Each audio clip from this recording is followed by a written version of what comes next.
Welcome to welcome to Pragya couture silk threads. అందరూ ఎలా ఉన్నారండి? నేను బాగున్నాను, మీరు బాగున్నారు అనుకున్నాను. చూడండి, ఇక్కడ నేను ఇప్పుడు చూపిస్తున్నవి 2 కట్ బ్యాంగిల్స్ ప్లెయిన్ ర్యాప్ చేశాను. నేను మీకు ఇవాళ 2 కట్ బ్యాంగిల్ మీద ర్యాపింగ్ ఎలా చేయాలో దాని టెక్నిక్స్ ఏంటో చూపిద్దాము, టిప్స్ అండ్ ట్రిక్స్ చెప్దామని ఈ వీడియో చేస్తున్నానండి. వీడియో చివరి వరకు చూడండి, మీకు టిప్స్ అన్నీ తెలుస్తాయి.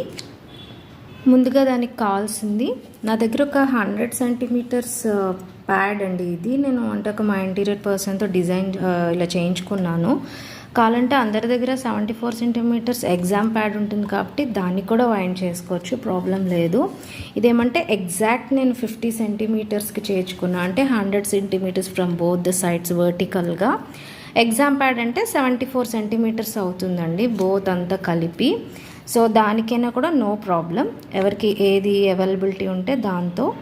ఇప్పుడు చూద్దాం దీనికి. ఇప్పుడు ఇది 2 కట్ బ్యాంగిల్ కదండి. ఈ 2 కట్ బ్యాంగిల్కి ఒక్కొక్క థ్రెడ్ థిక్నెస్ ఒక్కొక్కలా ఉంటుంది.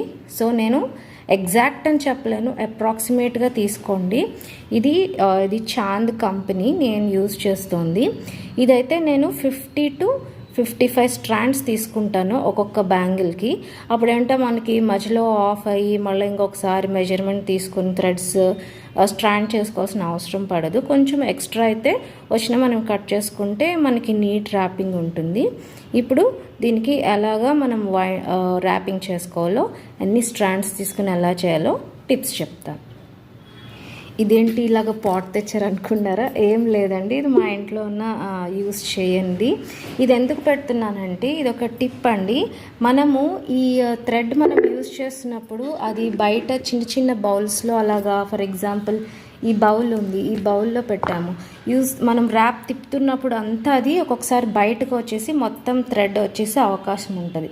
అలా కాకుండా ఇలాగ క్లోజ్డ్గా హాలోగా ఉండే పాటర్ బౌల్ తీసుకుంటే మనకి బయటకు అనేది పడదు, మనకి త్వరగా కూడా అయిపోతుంది అన్నమాట. అందుకు ఇప్పుడు నేను ర్యాపింగ్ ఎలా చేస్తున్నాను చూడండి.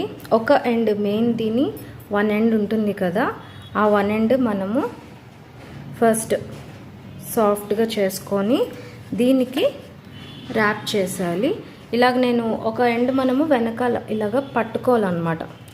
పట్టుకుంటే మనకి ఊడిపోకుండా ఉంటుంది, అన్నీ పర్ఫెక్ట్గా వస్తాయి.